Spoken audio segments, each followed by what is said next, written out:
everyone, welcome back to my channel. I'm Andrew and today we're going to be covering eco-friendly, low-waste, sustainable date ideas.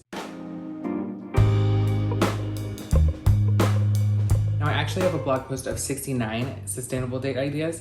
I'm not going to cover all 69 in this video. I'm going to cover about 20. All of these ideas are going to fit a range of budgets and a range of lifestyles. Some of these won't fit people who want to be 100% zero waste, and some of these will be perfect for someone who's just trying to live sustainably and lower the amount of waste that they produce compared to other date ideas. There's also going to be a range of budgets in these ideas, so ranging from completely free to maybe on the more expensive side of $40, $50 a person, based on ticket prices in your area or the cost of a class. Regardless, there's something here for everyone, so let's get to it. My first date idea is an archery class, and that was just at the top of my head because I've been wanting to go to an archery class for a while, and I have one where I work. I just haven't been able to get out there, but archery classes are one of those classes where the materials, the supplies, the tools you're gonna need can be rented, and at the end of the class, at the end of the course, then you can return them and they'll get reused. So you're not really using anything that's gonna get discarded after a single use. It's a great idea to get you outside of your comfort zone, doing something a little bit different, doing something active, probably outside. I really love that idea, especially if you have nice weather. Number 2 is going to be rock climbing. You may not have a rock climbing gym in your area, so it just depends on where you live. A quick Google search is going to let you know if you have a gym nearby. If you do, this could be a really fun idea if you're both relatively active. You don't need to be a rock climbing expert. You don't need to be a super strong, physically fit, active person. These can be just a really fun new experience to try with someone for a date idea that's different than sitting on the couch or sitting at a dinner table. Number 3 is stargazing. This can be made even more fun if you download certain stargazing apps, or you're going on the night of a meteor shower, perhaps a lunar eclipse. Any number of things could be added to this date idea to make it even more fun, but even just the simple idea of setting out a blanket, spending some time underneath the stars and talking together is a really wonderful and romantic date idea. Number 4 is take a cooking class. I hate cooking, so a cooking class would be like torture for me. Make sure that you are aware of what your date would like to do, but a cooking class could be really great for someone who loves to cook, who loves to try new dishes, who loves to go out and explore different restaurants. This is a great way to kind of make cooking or the act of dining more private and more romantic. And so you can take those skills home and then use them even on future dates as well. You can kind of tailor this to the amount of sustainability that you want. So if you have the ability to choose the ingredients or choose the dish, you can opt for local ingredients or locally inspired dishes. And most of the time you're gonna be able to avoid single-use materials or single-use tools. And then you can also make sure that you have the ability to compost any scraps that you have or to take home leftovers and stuff like that, so that you're really minimizing the amount of waste that you produce in this date idea. Number 5 is to visit a museum. I have a couple museums in my area. They're mostly art museums. So if you live near a large city, you're probably gonna have more museum options. Regardless, I think that museums can be a really interesting thing to go visit. Depending on what the person is interested in, you could probably find a museum out there, whether you're on vacation or at home. This would be a really low-key date idea that you can kind of go explore in a scenario that isn't super active or super adventurous as other ideas. And then on the flip side, you're really not creating any waste, and you're also usually supporting local organizations, local charities, or local arts. Number 6 is to go kayaking. If you live near a body of water, you can probably find somewhere to rent kayaks, especially if you live near a really popular body of water. I live near the ocean, and so I can pretty much find a place to go kayaking wherever I end up. And so I really love kayaking because you can spend 30 minutes on the water, you can spend 2 hours, 4 hours on the water, you can go real fast, you can go slow, you can bring a picnic, you can do so many different things with kayaking. And then at the end of the day, you just return the materials and the supplies, and those supplies get reused over and over again. Number 7 is to watch a movie. If you can, avoid the concessions, but really even nowadays, tickets are digital, and so you don't even have the waste of the ticket. You can also just watch movies at home and stream them online. It's gonna be just a really low key, low social, very intimate date idea. And then if you pick a good movie, you always have something to talk about afterwards.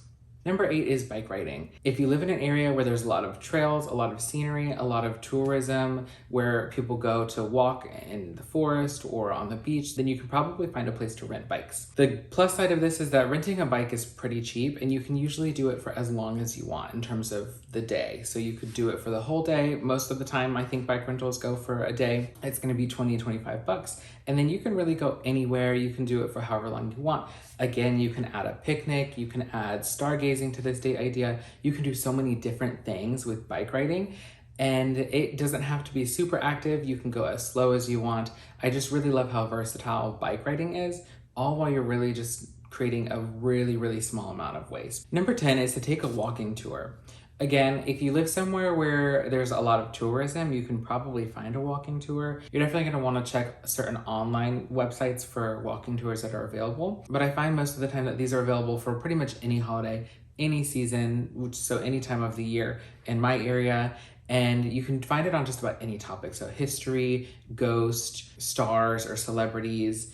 So many different things that you can do. So you can really cater this to who the date is. They're a little bit more on the expensive side, I find, because you need to pay for the ticket, and then you need to make sure you have cash so you can tip your tour guide. Date idea number 10 is to plant bee-friendly flowers. This is a great way for you to get your hands dirty while staying at home. You don't have to buy all new things. You can buy a lot of these materials that you would need to plant the flowers at a thrift store. You can upcycle containers, you can recycle containers, you can pretty much buy everything secondhand except for maybe the seeds. But this is also a great way to support the local bee population and to spend a little bit of time outside with your date. If you can, make sure that you're planting bee-friendly flowers that are native or local to your area. That's gonna be the most eco-friendly option for your region.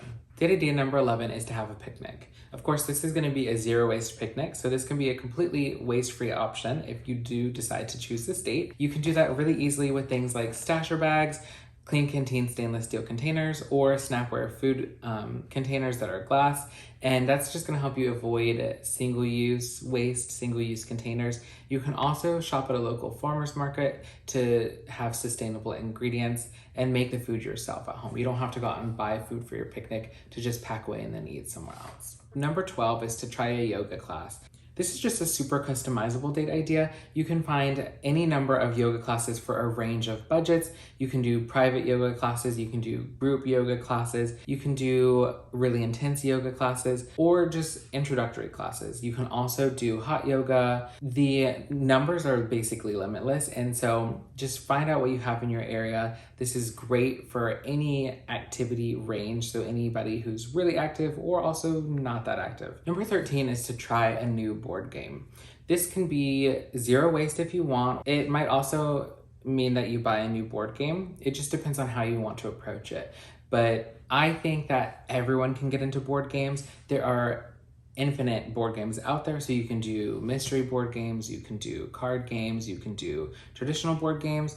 There's something out there. There's a whole board game side of TikTok that you can just kind of see what people are playing and what might interest you, and just find something that you can do on a date. You can do this for 2 people, you can do this for 4 people, you can go up to 8 people. There's really no limit as to how many people can engage with this date idea as well. And if you want to completely keep it zero waste, then maybe find somebody in your life that has board games that you don't have, and y'all can swap for the time being, or you can just borrow theirs. Just make sure to treat them really well and respect that person's property. Number 14 is again an active one, so it's going to be to take a sports lesson. You could take a sports lesson in soccer, you could do tennis, you could do baseball, you can do racquetball. Really, it could be any number of things. So really, if you're looking to get active or you're just looking to try something new, you can do a sports class and have fun, spend a little energy, and then follow it up with a trip to the farmer's market to pick out your lunch for that evening. Date idea number 15 is to visit an apple orchard. This is a really great way, mainly if you have an apple orchard nearby. You don't want to be traveling too far for an apple orchard, because then that's going to lead to carbon emissions from vehicles and transportation. But if you have one nearby, it's a really great way to support a local orchard, but also to get local ingredients that are really delicious. Apple cider from apple orchards is amazing. Also, just the apples are great. You can make so many things with them. Apple pie. You're gonna find all the recipes at the orchard itself. It's also just a hands-on experience that can take up a whole afternoon, and really it's tailored to your budget. So you can pay for the apples, you can choose to add on more afterwards, like buying recipes or something like that. But you can keep it really low waste, if not zero waste, while supporting local farmers. Date idea number 16 is to visit a cat cafe. This is a great way to support local coffee shops, especially if the coffee that they're making is local coffee. That's even better. You might be able to also bring your own cup in order to avoid the single-use containers, the hot to-go cups or the cold to-go cups. And they also just support foundations or charities that take care of homeless pets and help to adopt those pets out. Date idea number 17 is to make ice cream in your stasher bags. You may have made ice cream in elementary school and you used plastic Ziploc bags to shake it up, and then you end up with a really nice homemade ice cream at the end. You can do that with stasher bags as well. It's a really cute twist that can be plastic free depending on what ingredients you can get access to, and just to make something at home that you can taste together. Number 18 is to start a garden. You can start a garden and grow anything that you would want depending on where you live, but it's a really great way to get, it doesn't get more local than in your backyard in terms of produce. So if you're growing your own tomatoes, you're growing your own cucumbers or whatever it is, then you can take that right from your backyard to the kitchen and consume them. It's also a great way to get your hands dirty, as I mentioned before, with the bee flowers, and to just spend some time outside with your date, perhaps trying something new, sharing information, learning about your region, learning about plants, learning about gardening, and to just kind of experience new things. Number 19 is to visit a farmer's market. In case you've never been, it's not as boring as it might sound. It's not just like the produce section of your grocery store. They're gonna have local produce, they're gonna have produce from local small farms, and that's a great way to support your local economy as well as small farmers. But they're also gonna have things like honey, they're gonna have handmade products, they're gonna have local artists, they're gonna have so many different things that you can check out and find. And my favorite is to get local honey, just because that's better for allergies. I love to support local beekeepers, and that's one of the things that I will always go to a farmer's market for. But there's just so many things that you can find, and every farmer's market, every location in the country is gonna offer something different all throughout the year. This is a great way to try something new, get to know your city, and support local produce, local farmers, while cutting back on emissions for the products that you buy. And then my last date idea for today, which is number 20, is going to be a beach walk / beach cleanup. I know that might not sound as romantic as a normal date, but you can walk down the beach, you can have a conversation. That's pretty normal. That might even be boring for you. It would be boring for me. But if you add something like a beach cleanup, you can gamify it. You can add points to who gets the most trash, who finds the most things. You can also just give yourself something to do while you're on the date. So if you're more of an awkward person, this could give you simple conversation starters. You can talk about how this ended up there, or how many things you found, or what maybe you find that you weren't expecting to find. You can just kind of stimulate the conversation through the beach cleanup by giving yourself something to do other than just talk. So that's all I have for today. I didn't want to spend forever talking about date ideas. That's why I just covered 20 out of the 69 that I have on my blog post. If you want to visit that blog post to see more ideas, make sure to visit the link in the description below. If you found this video useful, it was helpful, it gave you some good ideas, make sure to give it a like, comment other ideas that you have that maybe I didn't cover, and subscribe. That engagement supports my channel so that I can continue to make content like this and to grow. And then lastly, if you're gonna be going on any dates in the future that are gonna have a spicy ending, make sure to check out this video right here, because I cover the leaf twig razor, which is a zero waste razor made for the nooks and the crannies. I'll see y'all here next time.